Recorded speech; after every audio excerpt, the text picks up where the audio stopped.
it is another great session of Lady Mogul Talk, and today we have the fabulous Nickia Alli. And after hearing her resume, I know I say this probably every time, but we always have phenomenal guests on Lady Mogul Talk. So I cannot wait to get into this conversation because I'm sure you will be in as much awe as I am. So welcome, Nickia. So happy to have you here. Thank you so much. I'm so honored to be here. I really appreciate this opportunity to talk with you. So thank you so much.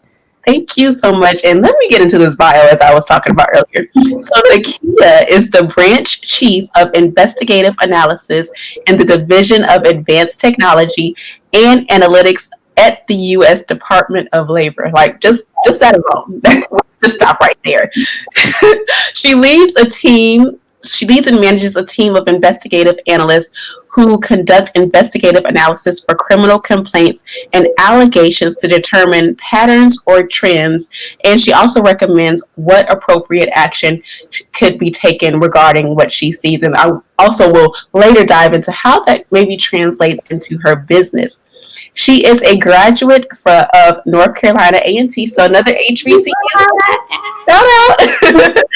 And she was, this is like really impressive because I only made it to cheerleading like in middle school, and we didn't do any flips or anything, but she is a 3-time NCAA MEAC cheerleading champion. So that she is also an initiate of the Alpha Mu chapter of Delta Sigma Theta Sorority Incorporated. Yeah. And you went on to earn your Master's of Business Administration at the University of Maryland. So if that is not a mogul, I don't know what it is. And I'm just excited to dive into these questions. So I first want to ask, you've had so many experiences so far, and of course you're young, obviously, but what experiences have shaped you so far in life? Oh, wow. Probably not what anybody would think. I dealt with infertility issues for about 4 years after I got married, and that completely changed me. I think I had a sense of like being invincible and nothing bad could ever happen to me, and life, I'm going to have this by this and this by that, and that completely rocked my world and just put me in a position to be still and to strengthen my relationship with God. It created an opportunity for me and my husband to get closer than we've ever been before. And at the end of it, we were able to successfully conceive. So we do have two daughters, Logan 7 and Lennox 4. So, but that in itself was something that taught me patience. It taught me determination. It taught me love. It taught me how to find peace. So that is one thing that sticks out to me the most about what shaped me. Wow.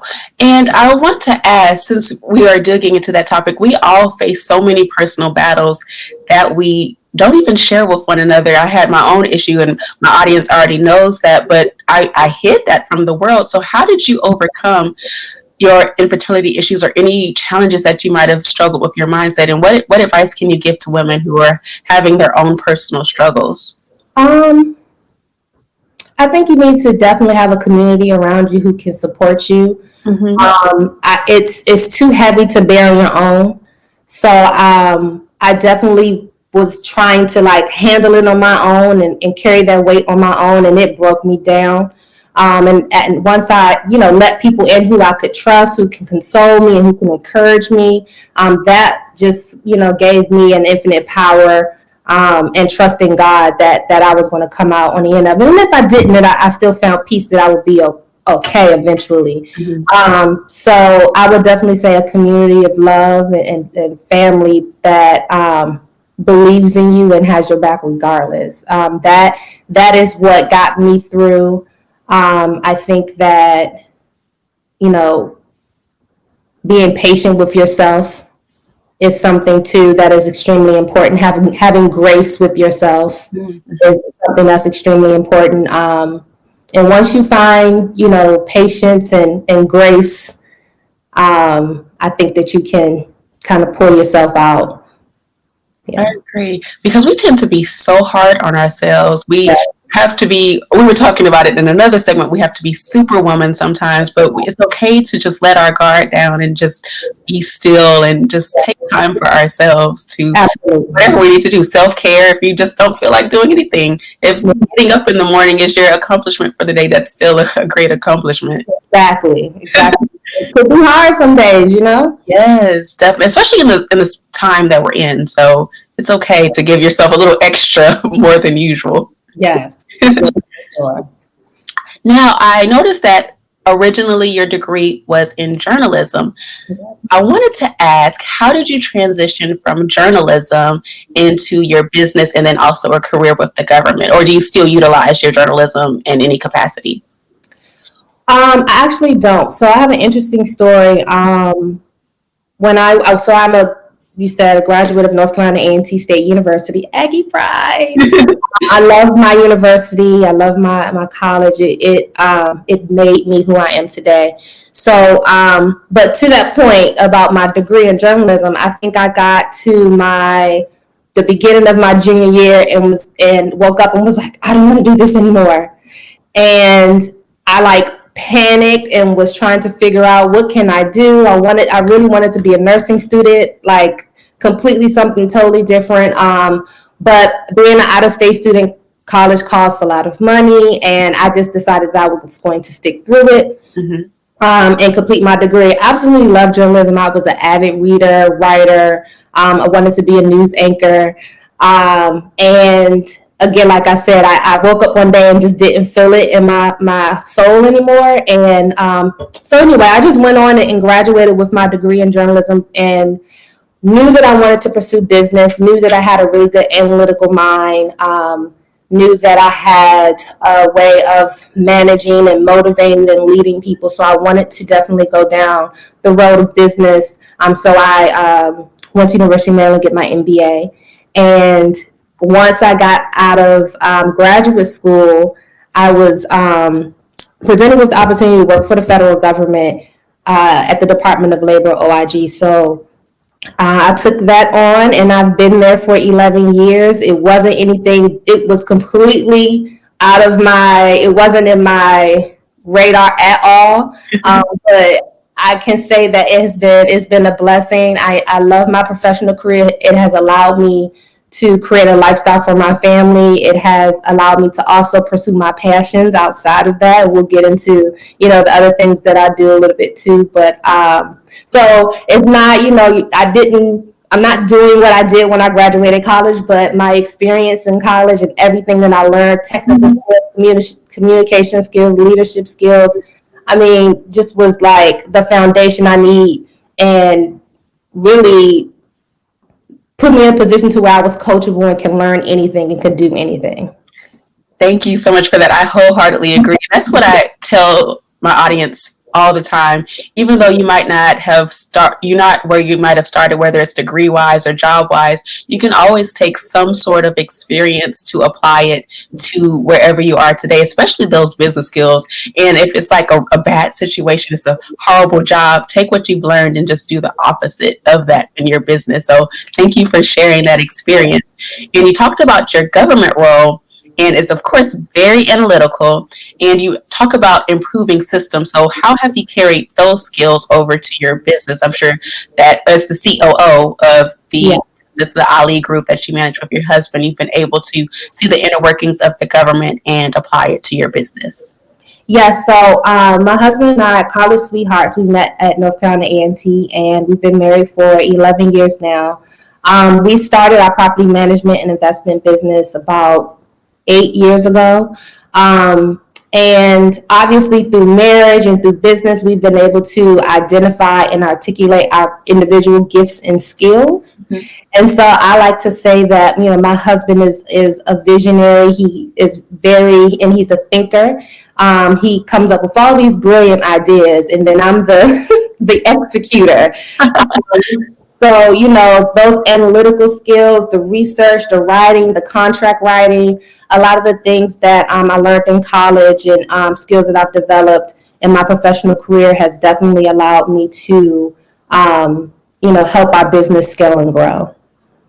And speaking of your husband, I am curious to know, how does that work? Of course, you're with your husband full time in marriage, but then also with your business as well. So how do you manage those two roles to say, okay, this is the business and then this is the personal? It's really hard. It bleeds over. It really does. I mean, we try to. We do have like a business retreat that we do every year where we remove ourselves out of our home, and we may go to a hotel or staycation or somewhere, and we dedicate a certain amount of hours to to discuss and conduct business that we need to plan for the next year coming or something like that. But it's really, really hard to not bleed the two over that Monday through Friday. And we're okay with that. That works for us. We have excellent communication with each other. And we can quickly tell when one person is like, all right, like we need to talk business, and we can just swap out the business partner and husband and wife hat. And, I'm not as sensitive as I would when I'm in the wife mode. When I'm in business partner mode, I'm like, okay. So we've been able to successfully differentiate between the two positions, but also, just work gracefully within it. So it worked for us. I know I've heard that some people were just like, no, I could never work with my husband. But it works for us.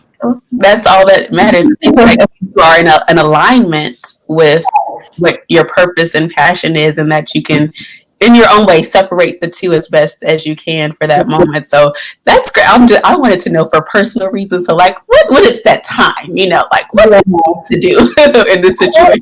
Well, we worked up to it. I mean, I think also too was respecting boundaries. There are times when I might be ready to talk business and he's not, because he just hasn't like switched over yet. And I had to learn those. I had to learn those clues that would give me that notion like, ooh, this might be a good time to talk about it.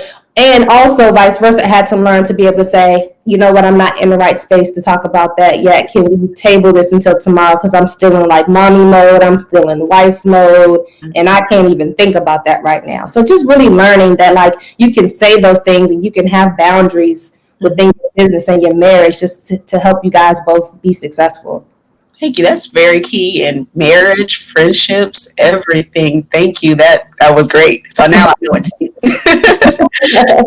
So without a doubt, you are very accomplished in your career, your business, and everything that you do. What lessons have you learned along the way, whether it was challenging or even if it was just advice that people have given you? I really like to hold on to those old school saying, closed mouth don't get fed. My mom used to say that to me all the time. And that resonates with me today. So I'm always, I make sure that when I'm in a position of asking for something that I want, that I do it. Because what's the worst that can happen? A no, so definitely that. I think that learning early not to dim your light. It's not uncommon for Black women, to feel uncomfortable or for other people to feel uncomfortable around us. We have so many stigmas and things over our heads in different spaces, right?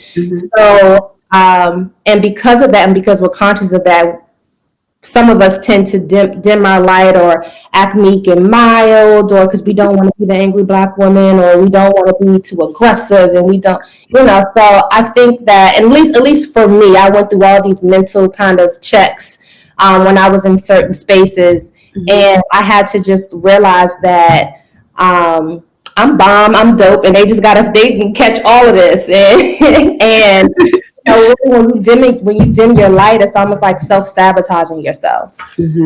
So you just, for me, that's just really important. The closed mouth don't get fed, and don't dim your light. That's great advice. Those age-old sayings are sometimes the best. Yeah. That's all. Just period. Drop some light. Now, with the many surprises of life, it goes up, it goes down. Sometimes just things are just thrown at us unexpectedly. Would you say that your purpose has evolved over time, or has it stayed continually the same?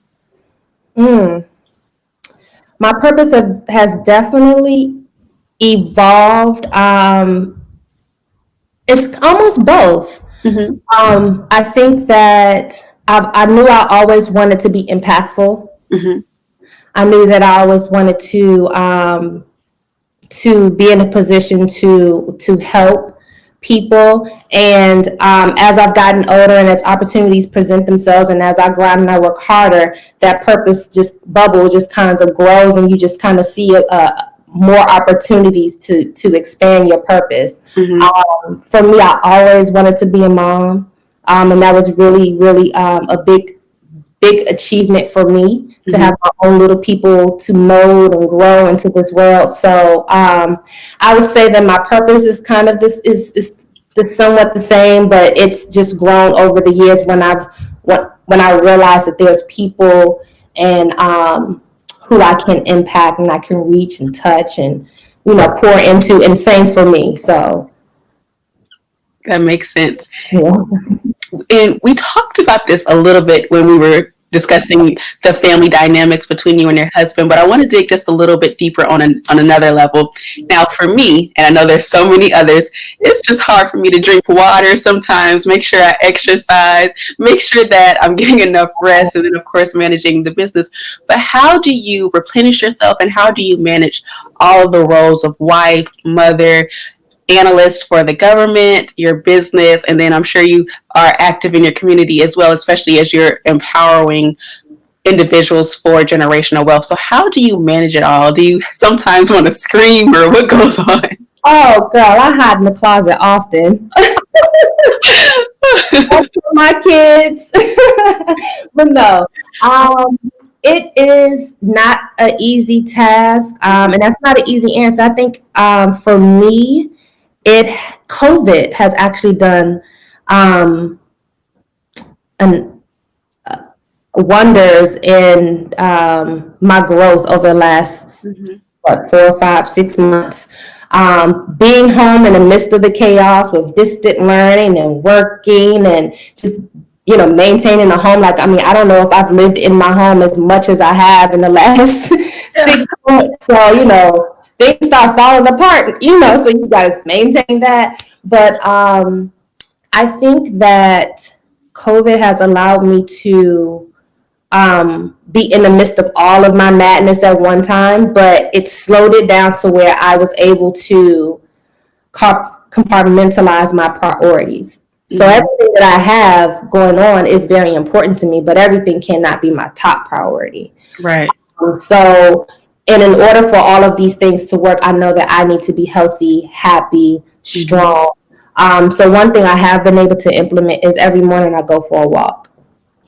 And for me, initially, anything that I make like super like I'm gonna do this Monday, Tuesday, Wednesday at this time never works for me. So I just kind of was like, when I get up, I'm just gonna make it a part of my routine, and just if I feel it, I'm gonna do it. And I would do it Monday, then I did it again Thursday, and I might have did it again Friday. And next thing I know, it became something I just had to do. And I used that 45-minute to an hour walk to kind of process my day. Like, okay, I have this checklist, but I know I can't get everything done. If I get 1 or 2 things done today, like, girl, you did a good job, So, really just not just pacing myself.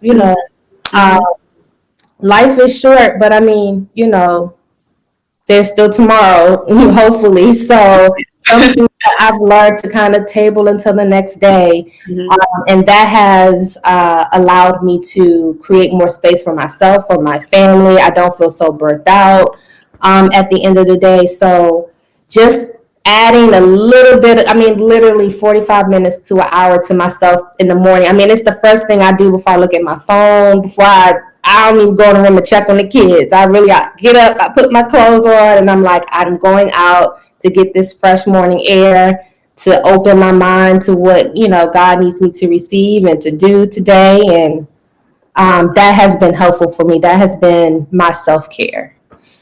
That's wonderful. I mean, that's so true about it goes back to what you said earlier about giving yourself grace because I would be so hard on myself. You didn't get through your 10,000 things for the day and No, right? like you're so horrible, you're lazy and everything, but I'm at the point too where if I just knock out those key 2 to 3 things, what is your overall goal for the week? Does that apply to that? If not, that can go towards next week. Yeah. And I'm starting to take more naps. That has been wonderful. Yeah. Worked wonders for me. I don't know why they stop kids, stop you taking naps at a certain age. I think it should be included in your everyday for everybody for your whole life. So, yes, let's make that a law. Important. Yes. Yes.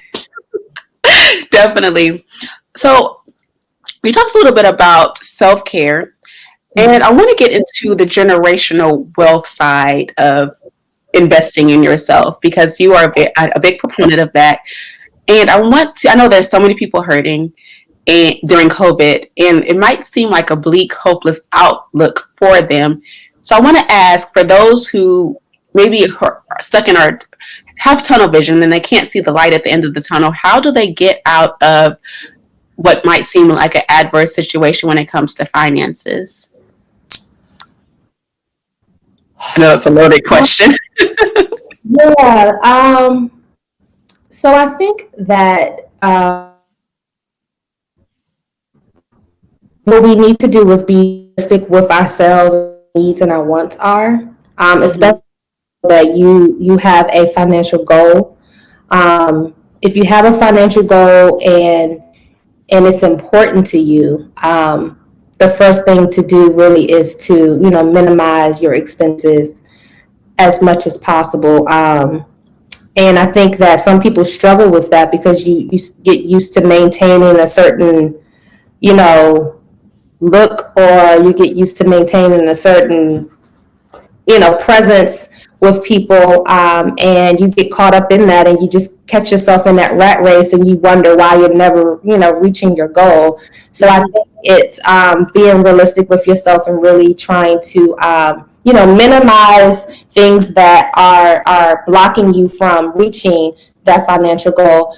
I think also, if you're in a position to where you have a TSP or a 401k, taking advantage of those things. I know for me, in full transparency, when I first started working in the federal government, like, unbeknownst to me, I wasn't contributing to my retirement the first few years just because nobody told me that that's what I, should do. I was like, oh, I'll get to it eventually.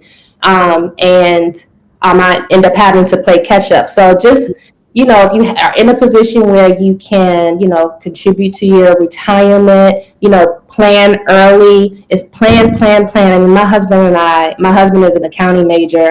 He's an auditor profession, by profession. So, I mean, we have an Excel spreadsheet that we look at, at least, well, he probably looks at it every day. I don't look at it every day, but we go over it at least once or twice a month just to make sure we stand on track. It's a visual aid that reminds us, okay, this is what we have to do to reach the goal. So I think I answered your question, but okay, you did definitely. It does start with looking at the expenses that you have because you have to start somewhere. So yeah, that answered it perfectly. Thank you. Now, transitioning again, a little birdie told me that you have a book coming out. I would love for you to share what the process was like and, of course, what the book is about. Yes, so Ashley Little, who happens to be my line sister, hey Ashley, she reached out and asked if my husband and I would be a part of this awesome opportunity to tell our story about our HBCU experience. And in doing it, I'll tell you that I felt like I relived it all over again. Although my chapter is not even half of all the experiences I had.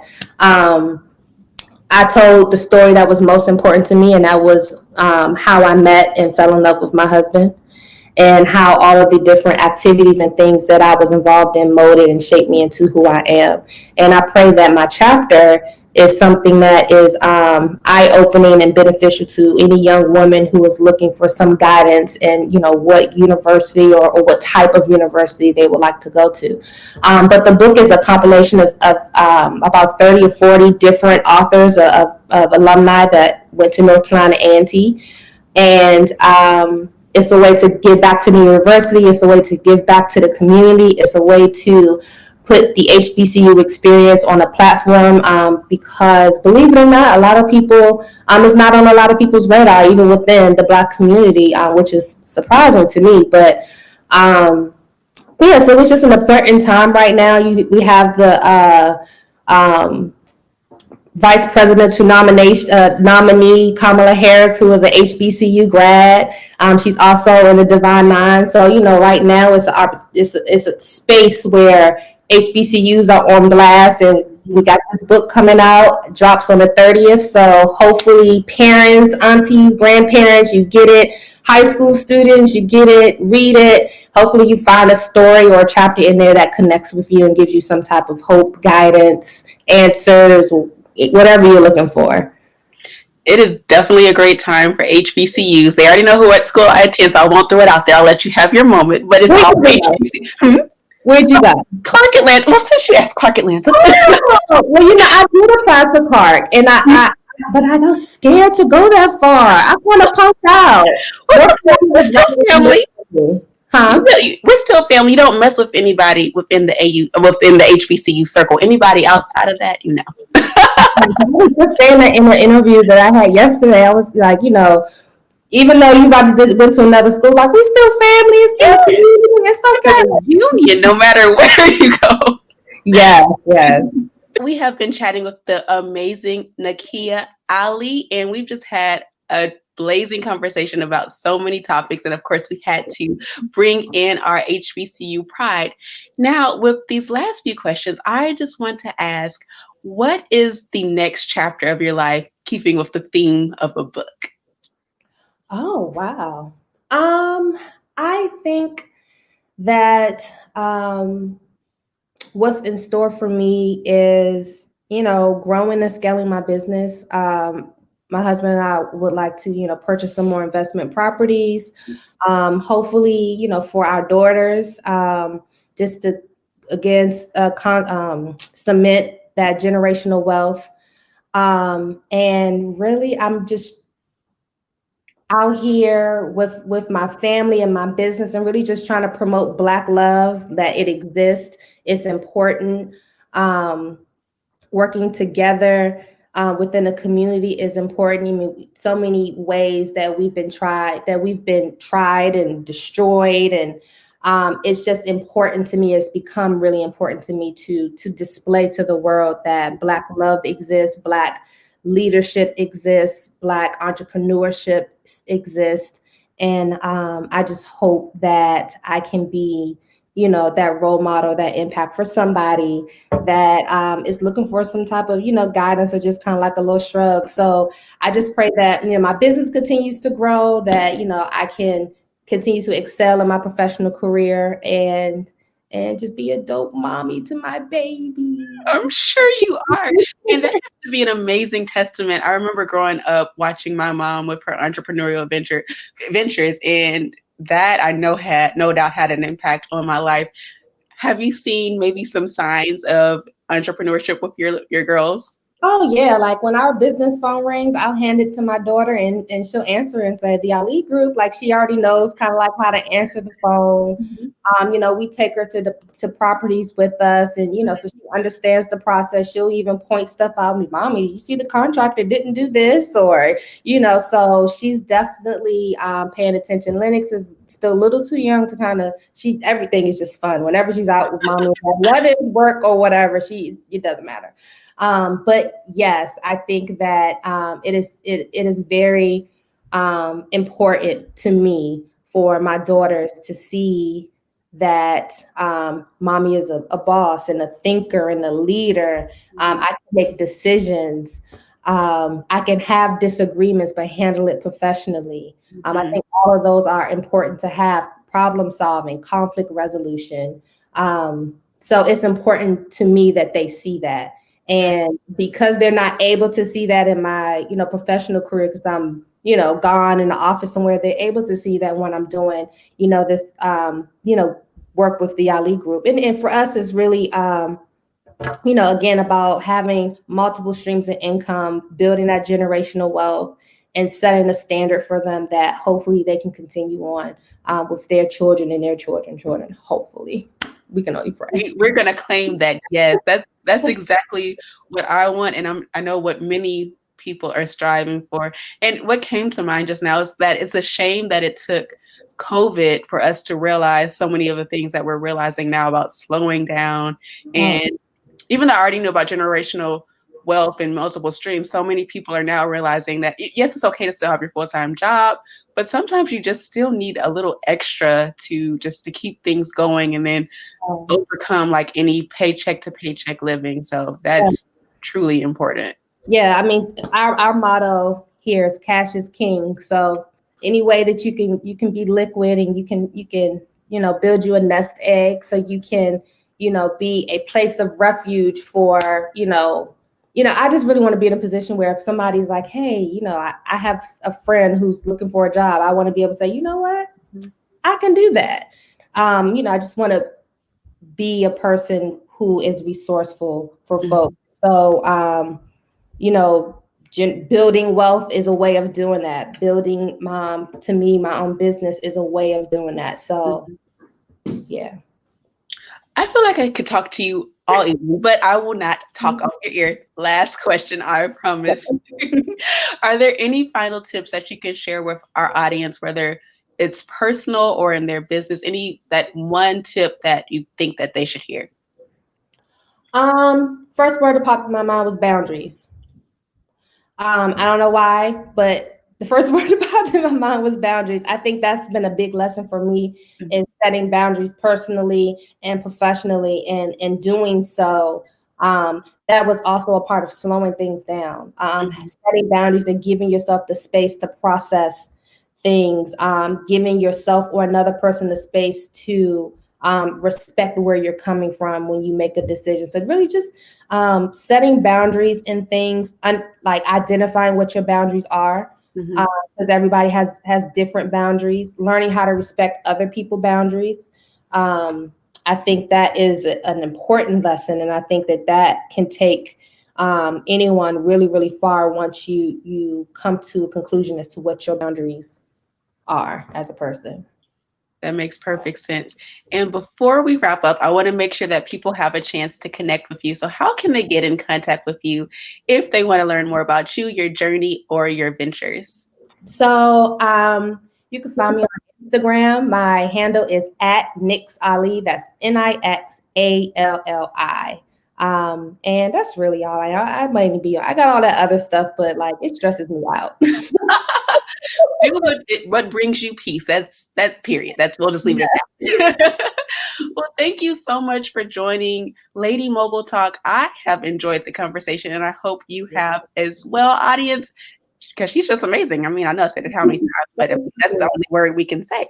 So thank you so much for joining. Thank you so much for having me. I'm honored. Thank you.